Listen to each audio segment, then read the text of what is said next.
अस्सलाम वालेकुम, आप देख रहे हैं दोपहर की खबर और मैं हूं आयशा एहतशाम। आखिर कब तक पनामा का हाथी पाकिस्तानी अवाम के सामने जू का तू खड़ा रहेगा? नया बेंच बनने के बाद 16 समातें हो चुकी। रोजाना सुप्रीम कोर्ट के अंदर अलग अदालत लगती है तो बाहर अलग अदालत लगाई जाती है। क्या लार्जर बेंच किसी नतीजे पर पहुंच पा रहा है कि नहीं? क्या आखिर में कोई कमीशन ही बना दिया जाएगा? बहुत से ऐसे सवाल हैं जो आम आदमी के जहन में घूम रहे हैं। पनामा केस में अब सारी स्पॉटलाइट एक ही किरदार पर आ चुकी है और वो है मरियम नवाज। कप्तान आज बोल उठे कि केस का फैसला आ जाएगा, बस एक सवाल का जवाब आ जाए तो कि मरियम ही लंदन फ्लैट्स की असल मालिका है। मुझे ये अच्छा नहीं लगता कि किसी के घर के खानदान की औरतों के ऊपर कोई बात करें, लेकिन ये सारा जो केस है ये सारा डिपेंड इस चीज़ पे करता है कि क्या मरियम असल मालिका हैं। सुप्रीम कोर्ट के बेंच ने यही बात की कि जब इस सवाल का जवाब होगा केस का फैसला हो जाएगा। ये हम तो मदद कर रहे हैं कोर्ट की, असल डॉक्यूमेंट्स जो थी वो इनके पास हैं। उधर अदालत में शाहिद हामिद कहते रहे कि क्या फर्क पड़ता है कि फ्लैट्स मरियम के हों भी तो वो कोई अवामी ओहदा तो नहीं रखती, जिस पर अदालत ने कहा कि सारा केस ये है कि मरियम वज़ीर-ए-आज़म की फ्रंटमैन है। उधर लीगी क़यादत ने कप्तान को मरियम नवाज के खिलाफ मुसलसल बयानात पर आज सुना दिया कि इनकी टांगें कांपती हैं। मरियम नवाज का नाम सुनकर 2018 इंतखाबात में इनके लिए एक बड़ा खतरा है। मरियम नवाज से सियासी खौफजदा होने की वजह से उन पर झूठा इल्जाम लगाकर उन्हें घसीटा गया। खान साहब, अभी तो वो सियासी मैदान में उतरी नहीं है मरियम नवाज और आपकी टांगें कांप रही हैं। जब वो सियासी मैदान में उतरेंगी तो आपका क्या बनेगा? आप सिर्फ उनकी सियासत में एंट्री रोकने के लिए। अदालत-ए-उज़्मा ने अब मियां शरीफ साहब की वफात के बाद विरासती जायदाद की तकसीम की तफसीलात तलब कर ली हैं और मुखालिफ टीम की जानिब से जमा कराए गए ईमेल्स के सबूत पर मरियम के दस्तखत की जांच पड़ताल भी होगी। अगर सबूतों पर दस्तखत जाली निकलते हैं तो पीटीआई का केस आखिर कितना कमजोर पड़ जाएगा और इन्हें क्या नुकसान उठाना पड़ सकता है, इन्हीं तमाम चीज़ों पर बात होगी। फवाद चौधरी साहब रहनुमा पीटीआई और पीटीआई के स्पोक्स पर्सन भी हैं, हमारे साथ मौजूद हैं पनामा के। फवाद चौधरी साहब, सबसे पहले तो वेलकम कहेंगे आपको शो में। एक तरफ आप लोग कहते हैं, जैसा कि इमरान खान साहब का बयान अब से कुछ देर पहले सामने आया, कि मरियम नवाज की प्रॉपर्टी का जो केस है वो खत्म हो जाए तो मामला जो है वो बिल्कुल क्लियर हो जाएगा, खत्म हो जाएगा। दूसरी तरफ आज जो उनके वकील साहब हैं वो एक नई दलील के साथ सामने आते हैं कि क्या फर्क क्या पड़ता है कि अगर उनके ये फ्लैट्स हैं भी, वो कोई अवामी ओहदा तो नहीं रखती। देखिए, काश कि उनके वकील साहब जो हैं वो इतनी ही सिंपल बात होती और मरियम नवाज शरीफ साहिबा एक आम खातून होती। हमें आपको पूरे पाकिस्तान को पता है कि मरियम नवाज शरीफ साहिबा जो हैं वो किस कदर इन्फ्लुएंस एक्सरसाइज करती हैं इस गवर्नमेंट में, और पूरे का पूरा मीडिया जो है उसको भी वो मरियम नवाज बीबी ही हैंडल कर रही हैं। तो पहली बात ये कहना कि वो एक आम शहरी हैं जाहिर है कि दुरुस्त नहीं है। लेकिन प्रपोजिशन ये जो केस है इसमें ये है कि ICIJ ने जो डॉक्यूमेंट्स रिलीज किए हैं उनके मुताबिक ये जो प्रॉपर्टीज हैं ये नीलसन और नेस्कोल नाम की दो कंपनीज ओन करती हैं। नीलसन और नेस्कोल को मिनर्वा नाम की एक कंपनी कंट्रोल करती है और मिनर्वा को मरियम नवाज शरीफ बीबी कंट्रोल करती हैं। जबकि आपको मालूम है कि हुसैन नवाज साहब ने ये क्लेम किया था कि उनके दादा की वसीयत के मुताबिक या उनकी ख्वाहिश के मुताबिक अपार्टमेंट्स कतरी जो फैमिली थी उसके साथ इन्वेस्टमेंट की गई थी और कतरियों ने ये अपार्टमेंट जो है वो हुसैन नवाज शरीफ साहब को 2006 में दिए थे। अब जो रिकॉर्ड है ICIJ का और हुसैन नवाज शरीफ साहब का बयान बिल्कुल मुतजाद है। जो रिकॉर्ड है वो बताता है कि ये अपार्टमेंट्स मरियम नवाज शरीफ की मलकियत हैं, वो इसकी बेनिफिशियरी ओनर है।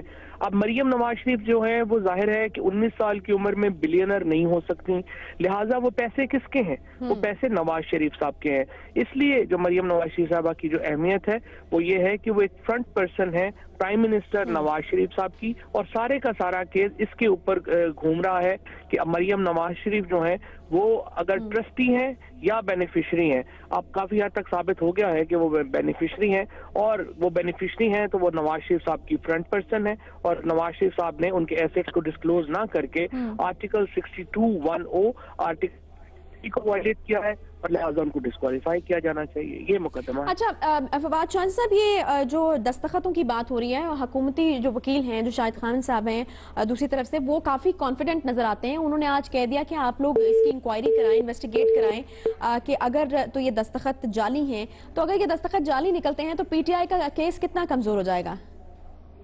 फवाद चौधरी राब्ता हमसे मुनक़ता हुआ है, एक छोटा सा ब्रेक लेंगे, ब्रेक के बाद वापस आते हैं दोपहर की खबर के साथ। रहिए।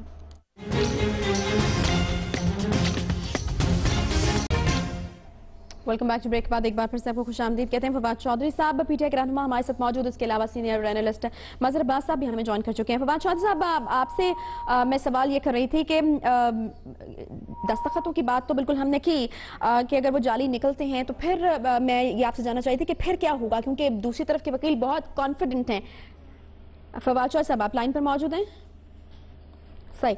मजहर साहब, आपकी तरफ मैं आऊंगी। बारहा जो है वो ये कहा जाता रहा है हुकूमती टीम की जानिब से कि मरियम नवाज साहिबा जो है एक बहुत बड़ा खतरा है इमरान खान साहब के लिए, और शायद यही वजह है कि बार बार जो पीटीआई की टीम है वो उनको टारगेट करती है। तो क्या कहेंगे आप, क्या फैसला हो चुका है? मरियम नवाज साहिबा अगले इंतखाबात में सामने आएंगी और हम देख सकते हैं मरियम नवाज साहिबा को अगले इलेक्शंस के बाद वज़ीर आज़म या इस तरह का कोई बड़ा ओहदा रखते हुए?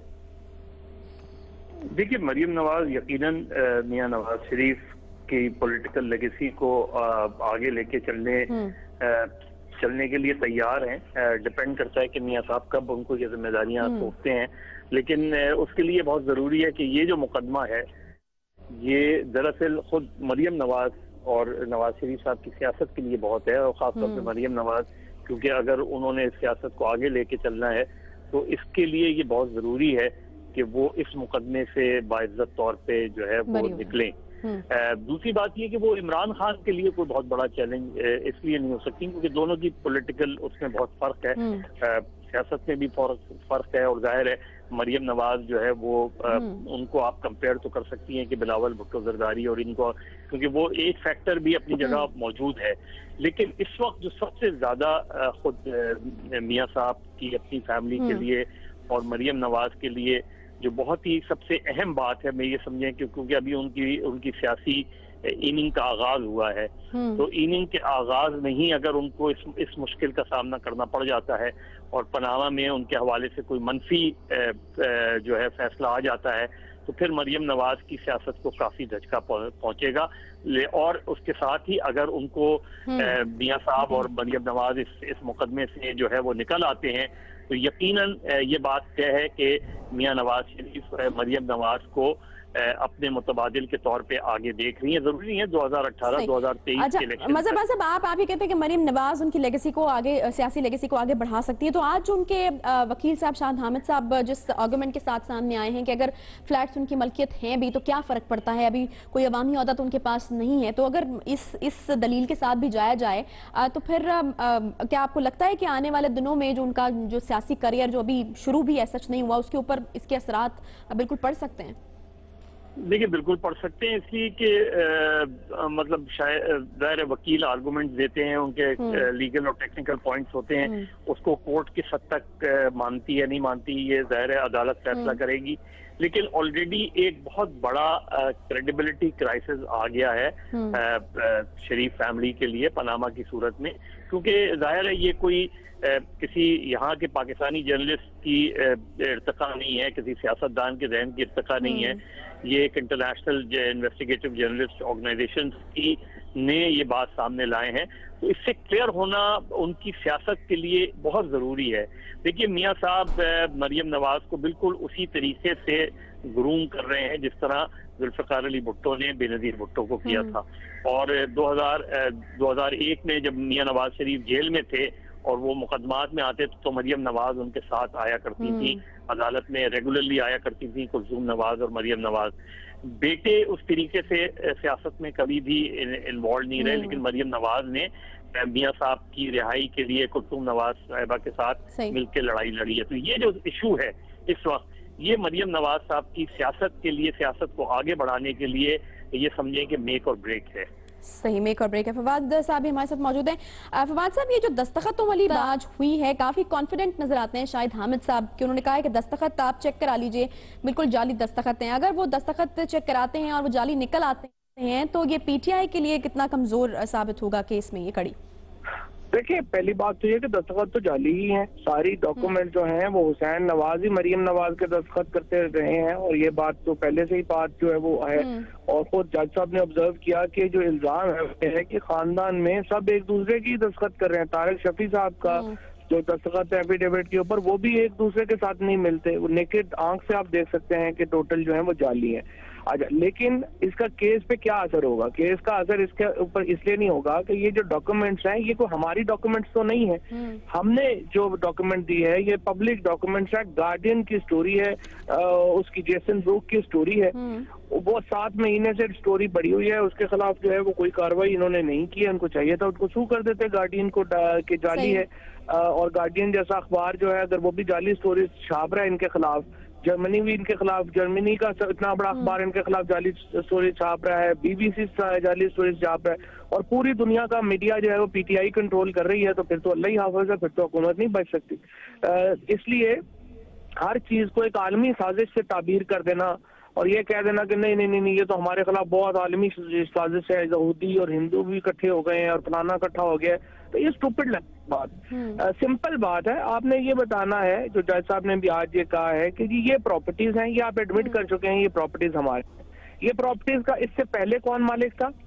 आप कह रहे हैं कतरियों के था, कतरियों की आप इन्वेस्टमेंट बता दिए, फलाना बैंक अकाउंट है, उस अकाउंट में हमारी सेटलमेंट हुई थी, ये हमारी डीड्स हुई थी, ये हमारे पैसे आए थे, ये पैसे हमने ऐसे वापस किए, और ये एक एक चीज की डॉक्यूमेंटेशन है, आप दे दें, बात क्लियर हो जाएगी।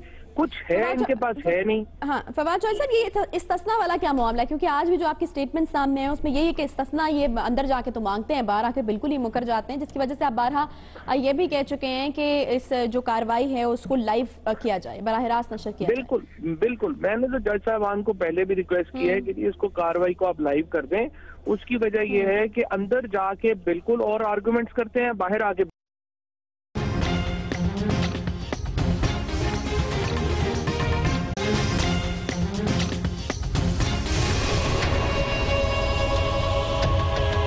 Donald John Trump, do solemnly swear that I will faithfully execute the office of President of the United States.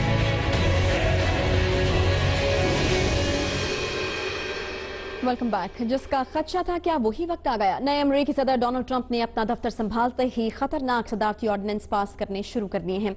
आज की अहम खबर यह है कि 7 मुस्लिम ममालिक जहां पर खाना जंगी चल रही है और उन ममालिक के बाशिंदे पूरी दुनिया में पनाह ढूंढते फिर रहे हैं, इनकी अमेरिका में दाखिले पर पाबंदी लग जाएगी, जिससे अमेरिका में मुकीम तारिकीन वतन मुस्लिम कम्युनिटी में शदीद तशवीश और तहफ़्फ़ुज़ात पाए जाते हैं कि अब इनका मुस्तकबिल आखिर क्या होगा। उधर ट्रंप ने आज भारतीय वज़ीर आज़म नरेंद्र मोदी को फोन किया और अमेरिका दौरे की दावत भी दे डाली है। क्या ये अंदेशा दिया गया कि जनूबी एशियाई खत्ते में अहम ममालिक के साथ अमेरिका के कैसे ताल्लुकात होंगे? जिस तरह से ट्रंप मुल्क के अंदरूनी मुआशी और पॉलिसीज और बैरूनी तिजारती मुआहिदों पर फैसले कर रहे हैं, क्या इसी तरह दहशतगर्दी के खिलाफ जंग में पुराने इत्तेहादी ममालिक के साथ रवाबित पर भी फैसले किए जाएंगे या एक नई ग्रेट अगेन सामने आएगी? इसी पर बात होगी। हमारे मेहमान जो हमारे साथ मौजूद हैं उनका तारुफ में आपसे कराची में खुर्शीद महमूद कसूरी साहब, साबिक वज़ीर ख़ारिजा हैं, उन्होंने हमें ज्वाइन किया है। इसके अलावा जनरल रायड अमजद शुएब साहब दिफाई तज्ज़ियाकार हैं, वो भी हमारे साथ मौजूद होंगे। कसूरी साहब, सबसे पहले मैं आपकी तरफ आना चाहूंगी। मुस्लिम पनाह गुज़ीरों के दाखिले पर पाबंदी, ट्रंप ने आज नए हुक्मनामे पर दस्तखत किए। इसके अलावा ये भी कहा जा रहा है कि जब तक अमरीकी महकमा खारजा, होमलैंड सिक्योरिटी डिपार्टमेंट तारिकीन जो वतन है उन पर नए कवायद ज़वाबित को हतमी शक्ल नहीं देती, जो कि मुतवक्का तौर पर बहुत सख्त होंगे, तब तक ये जो चीज़ें हैं वो राइज रहेंगी। तो तारिकीन वतन में तो बहुत सारे पाकिस्तानी भी हैं। ये जो दिन ब दिन हर गुजरते दिन के साथ हमें नई पॉलिसीज नजर आ रही हैं ट्रंप की, आपको क्या लगता है किस हद तक इफेक्ट हो सकते हैं मुसलमान इससे, या फिर जो तारिकीन वतन पाकिस्तानी इस वक्त अमेरिका में मौजूद हैं, आगे जाकर उन पर क्या असरात डल सकते हैं?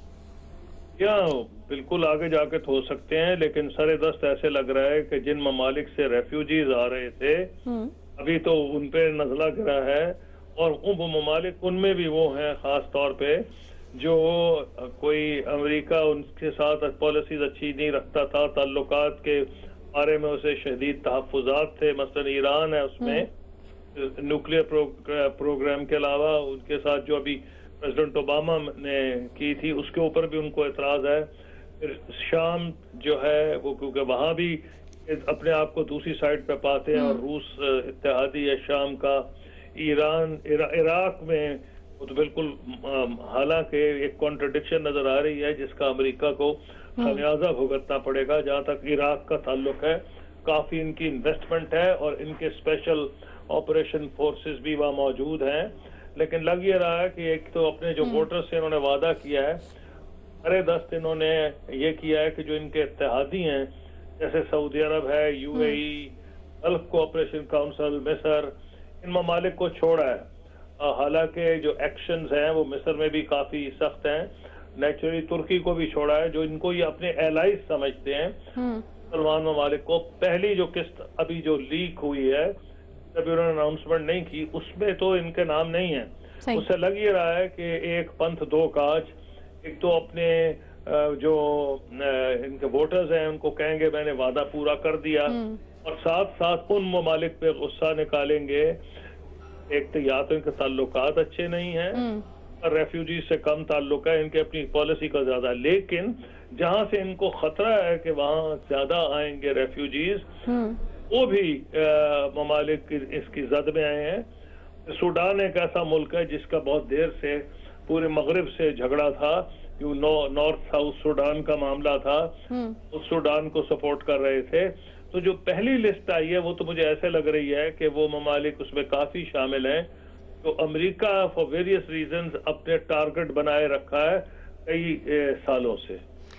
صحیح. اچھا قصوری صاحب, ایک جو اہم ڈیولپمنٹ ہوئی ہے وہ یہ بھی ہوئی ہے کہ مودی صاحب کو کافی گرم جوشی سے فون کیا گیا ہے, دعوت بھی دے دی دورے کی, اور مودی صاحب نے بھی جو ٹویٹ کی اس میں انہوں نے کہا کہ انہوں نے بھی دعوت دے ڈالی ہے ٹرمپ صاحب کو. تو یہ جو بھارت اور امریکہ کے جو خوشگوار تعلقات ہیں یہ آپ کو کیا لگتا ہے کہ خطے میں آپ کو ایسا تو نہیں لگتا کہ جو توازن ہے اس کے بگڑنے کا کوئی خدشہ آگے چل کر ہمیں لگ سکتا ہے؟ دیکھیے اس میں تو کوئی شک نہیں کہ ان کا اسٹریٹجک پارٹنر بھارت ہے, لیکن جو ٹرمپ ایڈمنسٹریشن ہے اس میں تو لگ رہا ہے اس کا اسٹریٹجک پارٹنر ہونا نہ ہونا کوئی خاص اہمیت نہیں رکھتا. مثلا نیٹو اسٹریٹجک پارٹنر تھا, وہ سارے ان سے ناراض ہیں, یہ ان سے ناراض ہیں. جاپان ان کا اسٹریٹجک پارٹنر تھا, یہ اس سے ناراض ہیں, وہ ان سے ناراض ہیں کیونکہ انہوں نے ٹرانس پیسیفک پارٹنرشپ کو آتے ہی کینسل کر دیا ہے. ساؤتھ کوریا ان کا پارٹنر تھا, وہ ان سے ناراض ہیں, ان سے ناراض ہیں. تو لگ رہا ہے کہ اس وقت امریکہ کا ایلائی ہونا یا نہ ہونا کو خاص اہمیت. پہلی بات تو یہ ہے. جہاں تک ہندوستان کا ہے, ہاں ٹھیک ہے ان کا اسٹریٹجک پارٹنر پہلی دفعہ نہیں, یہ تو Clinton administration, George Bush administration, Obama administration ایک فیصلہ کیا گیا تھا, اور اس کی بنیادی وجہ یہ تھی کہ چین کی ابھرتی ہوئی طاقت کے خلاف وہ دوسرا ماڈل بھارت کو دکھانا چاہتے ہیں. بھارت اس ریس میں بہت پیچھے رہ گیا ہے, لیکن ابھی بھی لیٹ سے اس کی ہسٹوریکل میموری ہے. میرا اپنا یہ خیال ہے کہ بھارت کو تب زیادہ فائدہ ہوتا جب چین کا اور یونائٹڈ اسٹیٹس کا جتنا جھگڑا بڑھے گا بھارت کو اتنا زیادہ فائدہ ہوگا. اب جھگڑا ان کا بڑھے گا کس بنیاد پر؟ صرف ٹریڈ پہ ہو سکتا ہے. انہوں نے کہا ہے کہ میں لگاؤں گا ان پہ ٹیرفز لگاؤں گا, ٹیرف لگائیں گے تو ان پہ بھی ٹیرف لگ جائیں گے, تو یہ ٹریڈ وار ہوگی. بھارت کو بھی اس میں کچھ نہیں ملتا کیونکہ بھارت ان ممالک میں شامل ہے جو کہ ٹریڈ کی بنیاد پر اپنی جی ڈی پی بھی بڑھانا چاہتا ہے, اپنی خوشحالی بڑھانا چاہتا ہے, جیسے کوریا نے کی, جاپان نے کی, چین نے کی. بھارت کی بدقسمتی یہ ہے کہ یہ ٹرمپ اس وقت آئے ہیں, گلوبلائزیشن انہوں نے اس وقت ختم کی ہے جب بھارت ابھر رہا تھا اور اپنی ٹریڈ کی بنیاد پر آگے نکلنا چاہتا تھا. صحیح سے پاکستان کا ٹریڈ ویسے ہی وجوہات پہ شمول حکومت کی نااہلی کے ٹریڈ ہمارا ویسے ہی نیچے جا رہا تھا, ایکسپورٹ خصوصی طور پر. ٹھیک ہے, بہت شکریہ. سابق وزیر خارجہ خورشید محمود قصوری صاحب ہمارے ساتھ موجود تھے. جنرل امجد شعیب صاحب میں بڑھوں گی, دہشت گردی کے خلاف ایک اہم اتحادی پاکستان بھی تو رہا ہے, اور میں آپ سے یہ جاننا چاہوں گی کہ یہ اس اتحادی ہونے کو کتنی اہمیت دے گی ٹرمپ گورنمنٹ, اور آپ کو آگے چل کر کیا لگتا ہے کہ یہ والا جو تعلق ہے یہ آگے چل کر بھی یوں ہی برقرار رہے گا اور اس کو کوئی اہمیت دی جائے گی, یا پھر آپ کو نہیں لگ رہا؟ دیکھیے مجھے تو اصلی میں سمجھتا ہوں کہ ابھی امریکہ اس طرف واپس نہیں آئے گا جہاں پاکستان کے ساتھ اس کے تعلقات بہتر ہو جائیں یا وہ پرانا اتحاد ریوائیو ہو جائے. ابھی وہ تمام چیزوں کو خطے میں جو دیکھتا ہے وہ بھارت کے نقطہ نظر سے دیکھتا ہے, اپنی پوزیشن وزاوی چائنا اور رشیا اس نقطہ نگاہ سے دیکھتا ہے. اور پاکستان ڈیفینیٹلی اہمیت اس نگاہ سے اس کی جغرافک لوکیشن کی وجہ سے بالکل موجود ہے، اس لیے کہ کل کو ان کو اگر افغانستان میں حالات بگڑے اور ان کو ضرورت پڑے تو پاکستان پہ انحصار پھر کرنا ہوگا، تو اس لیے وہ آپ کو انگیج تو رکھیں گے، کچھ آپ کے نیوکلیر ویپنز پہ چیک رکھنے کے لیے انگیج رکھیں گے، لپ سروس کریں گے، لپ سروسنگ کے ساتھ ساتھ ہو سکتا ہے کہ تھوڑا بہت کچھ دینے کا بھی کریں، لیکن وہ اسٹریٹجک پارٹنرشپ ہے جس میں آپ کے سیکورٹی انٹرسٹ ہیں ان کو پوری طرح لک آفٹر کیا جا سکے، وہ نہیں ہوگا، اور چنانچہ جب آپ اپنے سیکورٹی انٹرسٹ کے لیے افغانستان میں وہ تعاون ان کو نہیں دیں گے، وہ ڈیفینیٹلی آپ کے تعلقات واپس اس سطح پہ نہیں آ سکیں گے۔ ابھی جو آپ بات کر رہی تھی بھارت اور جو پچھلے 8 سالوں میں اوباما کے وقت میں اور اس سے پہلے ان کے بش کے وقت میں بھارت کے ساتھ 2 ایگریمنٹ ہو چکے ہیں، ایک نیوکلیر کوآپریشن کا اور ایک آپ نے دیکھا کہ ان کے بیسز استعمال کرنے کا۔ پھر یہ ہے کہ ان کا ایک انہوں نے ان کی ایک پارٹنرشپ کرائی ہے، ایک ان کا معاہدہ کروا دیا ہے جاپان، آسٹریلیا اور بھارت کا۔ تو یہ اتنی بڑی انویسٹمنٹ اور اتنے بڑے قدم ہو چکے ہوئے ہیں کہ کوئی بھی ٹرمپ یا کوئی ان کو واپس نہیں لے کے جا سکتا جب اسٹیٹ ڈپارٹمنٹ اپنے پلانز اور آگے کی پروجیکشن بتائیں گے اگلے 10-15 سال 20 سال کی، تو یہ یہی رفتہ رہے گا جو بھی آپ دیکھ رہی ہیں، وہی چیز چلتی رہے گی۔ پاکستان کے لیے ڈیفینیٹلی مسائل اس میں تھے، لیکن دیکھنے کی بات یہ ہے کہ اس میں پاکستان کے لیے اپرچونٹیز بھی موجود ہیں۔ اصل قصہ یہ ہے کہ ہم اپنے کارڈ کتنی اچھی طرح کھیلتے ہیں۔